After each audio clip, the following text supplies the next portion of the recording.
What's up, guys? Rick from DFS On Demand here with your DFS preview for this week's Arnold Palmer Invitational. Before we jump into that, a lot of housekeeping to go through. As many of you know, I was down at the Honda Classic last week for the DFS Open, where I met a bunch of you from the industry, both content creators and fans. It was awesome. It was a great time. A long week, a lot of travel, but glad that I did it, and we're right back at it here on Monday. And I think the biggest thing is we raised a lot of money for the first tee, which is a great cause. Last I saw, we were over 5 figures in donations to the first tee. The fantasy contest that I ran alone donated $1,600 to it. I mean, just an awesome job done by all. So congratulations all around. As far as winners go, I mean, it was a big week. We were sweating a lot of stuff live. I got a lot of screenshots in my DMs or my mentions, so I want to shout a couple of people out. The Sung Jae outright, a lot of people had it 33 or 35 to 1. I saw that Michael Rapole, I believe is how you pronounce it, he won his Sung Jae outright 35 into 1100. A lot of great DFS lineups out there as well. Michael Cortez, $40 into 956. Kexon won the single entry on FanDuel for $800. Laser Show, who I know has been following for a while, won the 10K birdie on DraftKings. That was 75 into 1425. Scott Hughes won the dime time. That's the 10-cent entry for $50. That's an ROI I would take every single day of the week. Leo Gallagher used the core cascading method and won $900. And Ian, with his Canadian dollars, turned his $13 Canadian into $4.29 Canadian on the Sung Jae bet as well. So very cool. Well done, everybody. Congratulations. And then I've also got winners. So I ran a contest last week, as I do every week, for a week subscription to DFS On Demand. But I also included the swag from the DFS Open swag bag that I created. So it's a water bottle and a DFS On Demand logo ball. So the winners there, Chris Hartz on YouTube, at Playoff Raptors, and at Little Mo 2302 from the pod reviews. I will be getting in touch with you shortly. I'll get your address, get this stuff sent out to you, and we'll get you all taken care of. Other than that, if you want to also win a week subscription to DFS On Demand, which is the site you're going to see me use throughout the course of this video and every video, there's 2 ways to do it. Here on YouTube, make sure that you are subscribed to my channel, the RickRunGood YouTube channel. Like this video and leave a comment below with who you think is going to win the Arnold Palmer Invitational. If you are listening on the podcast, go leave a 5-star rating and review wherever you listen to pods. Say something nice about the show and leave me your Twitter handle or a way to get in touch with you so that I can do so if you win. That'll get you entered into a draw, and we'll pick them out again next week. All right, I think that does it. Let's get to the DFS preview. All right, Arnold Palmer Invitational. What do we need to know about the course? Well, it's Bay Hill Club and Lodge. It's been the host of this event since like 1979. It's one of the longest running consistent stops on the PGA Tour, so we've got a lot of course history. So I'm opening up here on the key stats, which I think reveal quite a few interesting things. So if you're new to the site, new to the channel, the way that this model works is it basically creates player profiles for golfers and then determines which type of players have success over the years at each individual course. Because we have a lot of history at Bay Hill, I love using the course key stats. I love using it every week, but I specifically love using it this week because it, hasn't changed in, 40 years? So really good sample size that we can work with. The way that this reads, with the most common stats up in the right-hand corner, that strokes gained off the tee and strokes gained approach are by far the 2 most important stats this week. They also rank very highly on the rest of the PGA Tour. So the way that this reads is strokes gained off the tee, which ranks 2nd here. That means only one other course on the PGA Tour is strokes gained off the tee more important, which is a pretty huge statement to make when you've got 50 PGA Tour courses in this model. So only one course where strokes gained off the tee is more important. There are only 4 courses in which strokes gained approach is more important than Bay Hill. So strokes gained approach at Bay Hill ranks 5th. Outside of that, it's a pretty big drop-off. Around the green is 25th, driving distance is 27th, strokes gained total is 27th. They are all in the bottom half of courses on the PGA Tour. So no surprise that ball strikers, especially with the way you think that Bay Hill is set up. Bay Hill's a tough course. Bay Hill was the 9th most difficult course on the PGA Tour last year. It was the 2nd most difficult par 72 on the PGA Tour outside of Sheshin Country Club, right? WGC, HSBC. And because there's a lot of strategy, there's water carries on certain holes, there's water lurking, there's a lot of bunkers out here. It makes sense that the ball strikers are having a ton of success here, and that's what we've seen over the years. So obviously those are the guys that I'm going to be looking for. Now, if we now look at who those golfers are for this week, well, let's sort by strokes gained off the tee here and look at some of these guys. Some of these off the tee guys are interesting. So Cam Champ at $6,900 leads this field in strokes gained off the tee, nearly 1.2 per round. At 8,100, Terrell Hatton is second. Now, keep in mind, so he's at 0.9 strokes gained off the tee. That's probably only one tournament. That's probably only WGC Mexico is the only measured tournament he's played. He was, remember, he missed 2.5 months with a wrist surgery. So while, yes, he was great, remember that this is a much smaller sample size for him. Bryson at 10,400, Tommy Fleetwood at 11,000, Matthew Wolff at 7,100, and Rory McIlroy at 11,008. They round out the top 6. I'll include Xander Schauffele there. He's in 7th. So those are the guys that are really, really good off the tee. I think just on the surface, we'll talk about Terrell Hatton because he played really well at WGC Mexico. We're going to talk about him in a second when we talk about strokes gained approach. Bryson is here. He's I think like the 3rd betting favorite. Like he's been great. We'll talk about a lot of these guys. But let's switch over to strokes gained approach, and Rory's there. So of those guys that I named where, they rank top 5 or 6 or 7 in both off the tee and approach, it's Rory, it's Hatton, it's Xander, and it's Tommy Fleetwood. Both of those, all of those guys rank top 7 in both strokes gained off the tee and strokes gained approach. So the approach numbers are as follows. Rory at 11,800. He's tied with Mark Leishman. They both gain 1.09 strokes per round. Then you have Terrell Hatton again, only I think 4 measured rounds. Colin Morikawa is here, 8,400. He's probably going to be the chalk of the week. And then Hideki at 10,600, Xander at 10, and Tommy Fleetwood at an even $11,000. So those are the 2 main stats that I'm looking for. Obviously, targeting those guys that fit both pieces of both categories, which, as I mentioned, were Rory, Hatton, Xander, and Fleetwood were the ones that fit both. So let's jump over to the cheat sheet and see what the pricing and what potential ownership could actually look like here.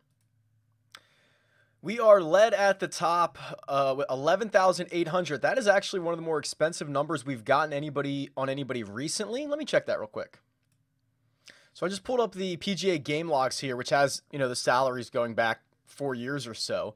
And outside of the Tour Championship, because obviously that was a staggered start event, so like Justin Thomas started at 15,500, the pricing was all over the place.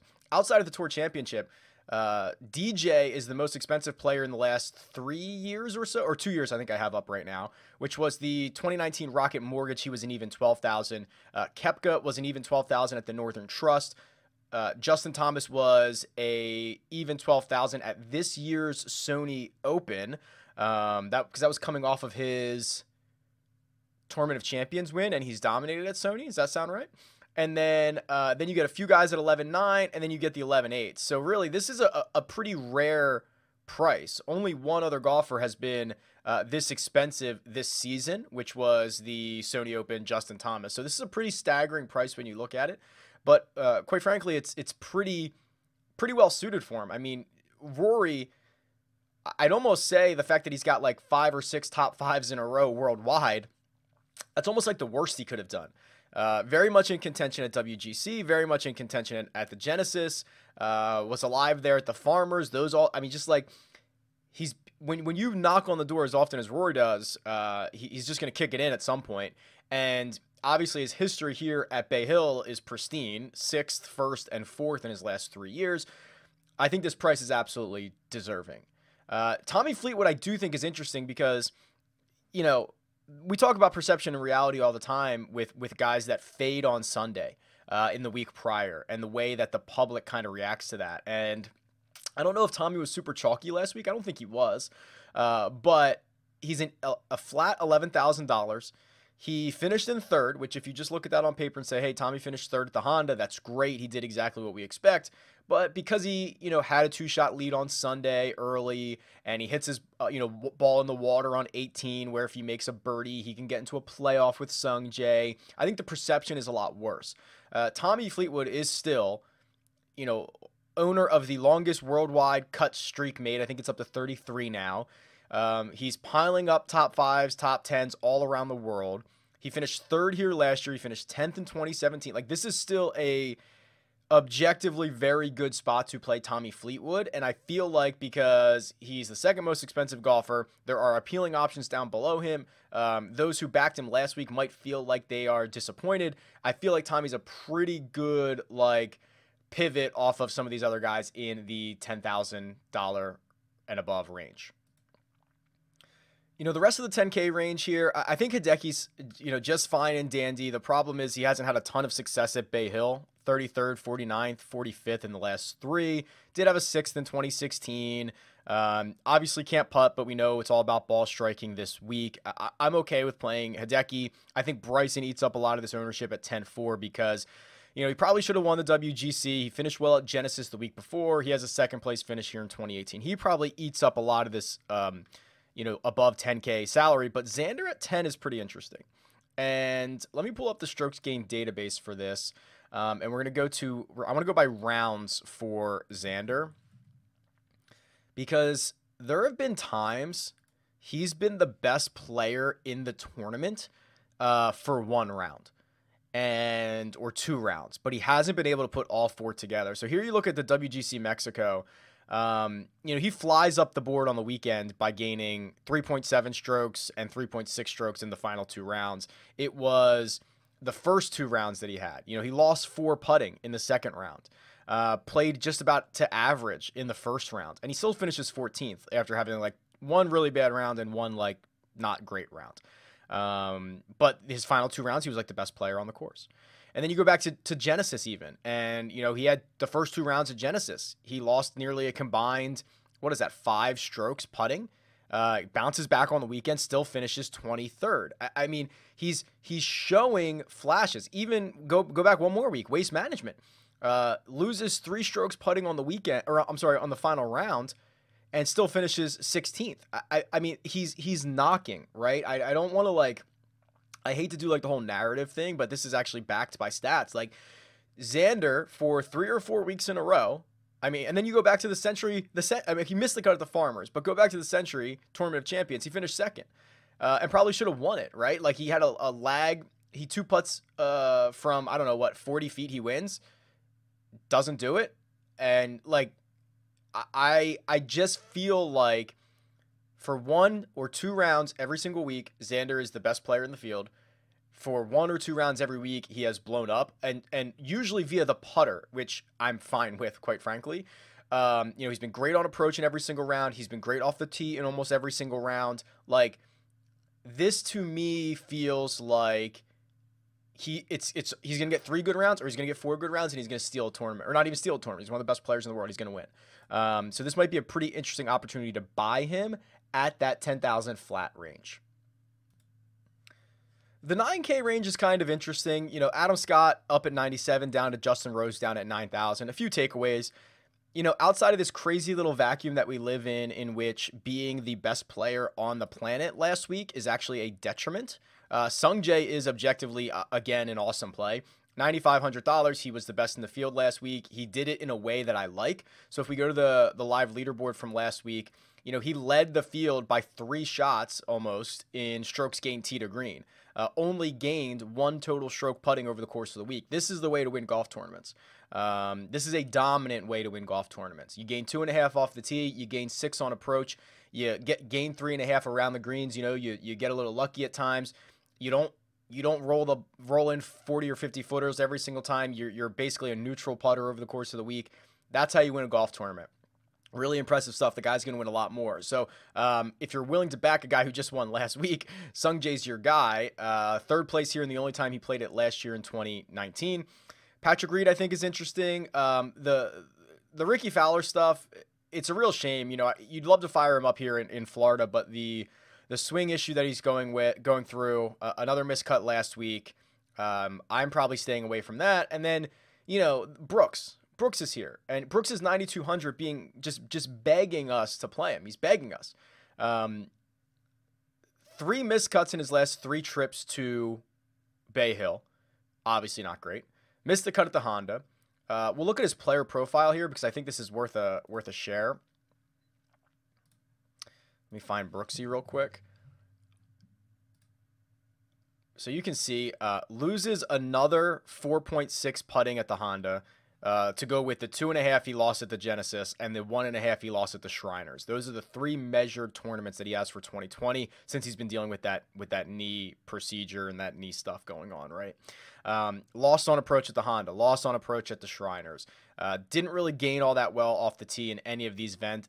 And if you look back, Brooks is not, he's certainly capable of gaining 4, 5, 6 strokes off the tee over the course of a tournament, not nearly in that realm the last couple of weeks. So this is concerning. This is very concerning, especially the putter, which continues to kind of get worse and worse every single week. I imagine he bounces back, but I mean, even if you just add, 5 strokes to his putting last week, he probably still misses the cut, right? I mean, I don't have the numbers in front of me, but it just really wasn't good. And now you go to a place where he doesn't have any course history to speak of. He's got 3 missed cuts in his last 3 starts.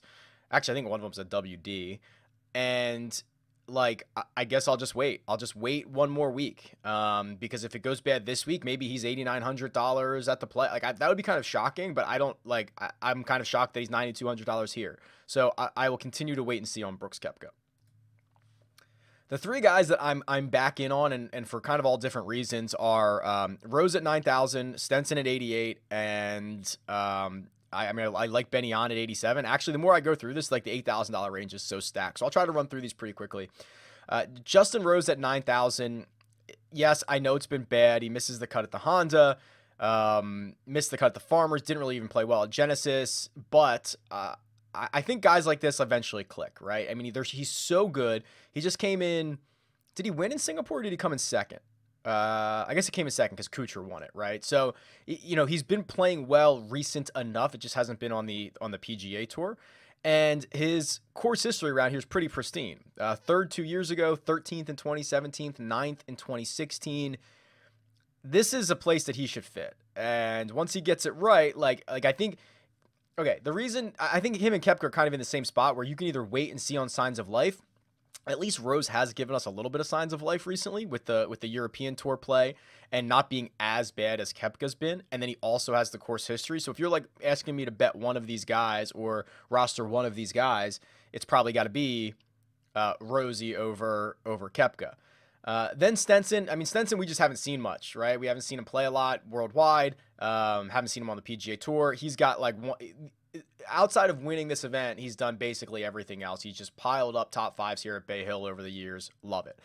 Benny On opens up with a 76 last week at PGA National. Fights back 3 really good rounds in a row. 10th place finish last year. Back in on Benny. Real quick on Mark Leishman.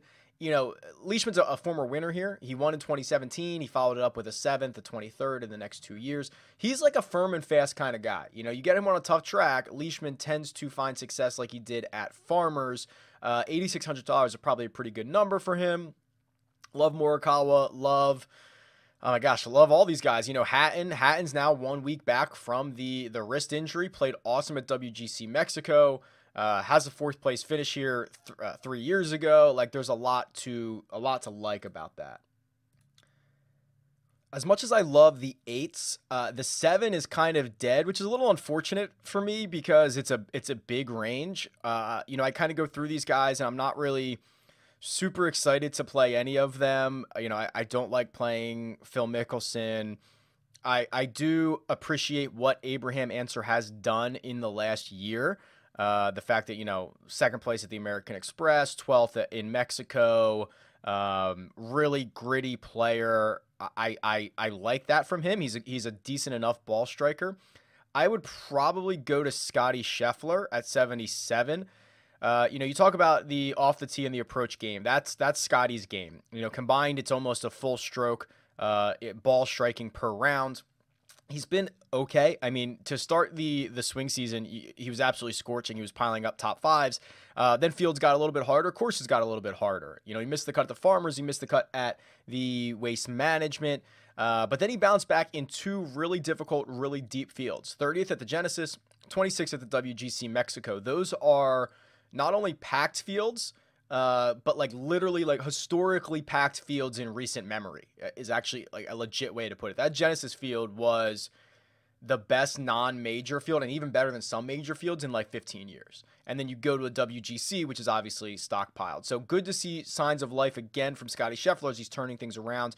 Certainly don't mind him at 7,700. After that, like these are what you're asking for is guys to continue to do things that they might not be able to do. You know, Brendan Steele to one of the most highly volatile golfers on the planet, coming off of fourth last week. I mean, Charl Schwartzel, let me pull this up on the live leaderboard, or actually I'll pull it up in his well, I'll pull it up in his player profile. So many places to see this data, I don't even know where to look. He gained 9 strokes putting last week, lost 1.7 tee to green, faded to a 17th place finish. Obviously, he was much more in contention throughout the week, but that is going to be clearly his best putting performance of his career that I have in my database, which goes back over 4 years. It was historically one of the better putting performances in the last 4 years. You know, there's very few times that someone gets over 10 strokes gained putting, and that's what really carried him last week. So no reason to really think that is going to continue. Harris English, you know, he's been playing well. Two back-to-back top 17 finishes, 16th at the Waste Management, 17th at Honda. He's got a couple top 25s, you know, nothing really spectacular around Bay Hill. If you kind of, you know, held my feet to the fire, Harris English is probably where I'd go here, but I certainly wouldn't be super stoked about it. You know, Kevin Na, so Kevin Na's 7,300, and I think okay, so I get a question a lot like, what do you think of this player? And I think there's a couple of things. Like, you don't have to have a hot take on every single player. There's like 50 guys in every single field that I have zero opinion on. And it's not good or bad. It's just like, yeah, they're exactly what we expect them to be. The other thing I get all the time is like, hey, I'm going to play Kevin Na. Is that a good idea? First off, I have no idea. Second of all, I guess it is depending on what you want. So Kevin Na, despite his flaws, is a very consistently inconsistent player, which means like if you want someone with just as much upside as downside, who is going to add more randomness, more volatility to your lineups, Kevin Na is that guy. If you are asking Kevin Na to be if you're trying to pair him with your consistent guys, and you're like, this is a really solid, consistent lineup, that is not the case. But Kevin Na, for what he is valuable in that situation. So Kevin Na, 9th place at the WGC, missed the cut at Genesis, 14th at Pebble, missed the cut at Waste Management, and 17th at the Amex. That's what he's going to do. He's going to miss the cut. He's going to finish top 5. He's going to finish top 10. Even at Bay Hill, even his history around here, 6th 5 years ago, has missed the cut twice since, had a 36th in there as well. So in 4 trips, like it's going to be all over. You cannot gripe when Kevin Na misses the cut. Like we knew that was a very likely scenario. Now the other potentially likely scenario is he finishes T9 and wins you a lot of money. Just understand all these guys are different, right? Like if Kevin Na is what you're looking for, and if you're trying to win a lot of money in like a high upside volatile way, Kevin Na is very interesting. The other guy down here, you know, 7,200, Frankie Molinari, Francesco. This is wild. I mean, he's literally losing strokes gained in every single category this year. You know, he has missed the cut in a bunch of events, and I mean, finished 53rd to WGC, but obviously that's a no-cut event. If you are a course history guy, and that's all you care about, Molinari would rank out like #1 for you. I mean, he's your defending champion. Then the 4 years before that were 26th, 7th, 9th, and 17th. Like that, he would be the absolute perfect play for you. But he has shown nothing since he wound up in Rays Creek at Augusta last year, and Tiger kind of buried him. And it's like absolutely zero signs of life. It's kind of wild stuff, to be quite frank. Below that, let's call it like 7,000 and below. Not too interested in any of those guys, actually. So here's Cam Champ, who was, leads the field in strokes gained off the tee. Very, very neutral player on approach, loses both around the green and is basically neutral on putting. We haven't seen him since the Genesis. He missed the cut. 55th at Pebble Beach before that, but then he had three top 20s in a row. Hasn't made the cut here. He's 0 for 1 in cuts made here. So if you're looking for a specific skill set and you want to, have a little salary cap relief, Cam Champ might be that guy. Going down, I'm always a Alonto Griffin guy. Another 29th at the WGC, 37th at the Genesis, 9th at Pebble. He's already a winner this year. All the stuff. I talk about him all the time. I imagine Matt Nesmith is going to make a lot of lineups this week, because he is now up to, at least just on my cheat sheet, which is I go back, 12 weeks or whatever. He's up to 7 cuts in a row. Could actually be more than that. So he's up to 7 cuts in a row. 1, 2, 3, 4 top 20s. No worse than a 38th in that span. That's kind of interesting at 6,800. I think he's going to be popular. So don't think you're getting him at super low ownership, but I do think that he is interesting. And then if I'm going lower than that, I don't know how low I'd go here. It's kind of scary. I guess Patrick Rogers has now made 5 out of 6 cuts, and he had a 7th place finish 2 years ago. He had a 20th 4 years ago. I could get back on Patrick Rogers. I had a lot of him, I want to say at Genesis, and I had a little bit of him at Honda, but and he's okay, right? 30th and a 21st in those 2 events, but I could probably get back on Patrick Rogers. And then after that, that might be it for me. You start to get to the bottom of this, and because it is an invitational, it kind of opens up a lot of different scenarios. But VJ's in this field, Scott Harrington's in this field, Robert Gamez is in this field, guys that I don't think you could even come close to remotely playing. Zinzun Zhang is basically the only guy down here in the sub $6,500 range, him and Doc Redman, that, gain at least a half a stroke per round total. Now, Doc does it in the way that we want it, on approaches and off the tee. Zhang does it all over the place. He's actually positive in all 4 categories. So if I was super desperate, I'd be willing to play those guys. Not sure I'm going to have to be that desperate this week. All right. I think that'll do it. Arnold Palmer Invitational. You heard it here first. Tweet me what you think at RickRunGood. Leave a comment below. I will talk to you guys soon. Best of luck this week.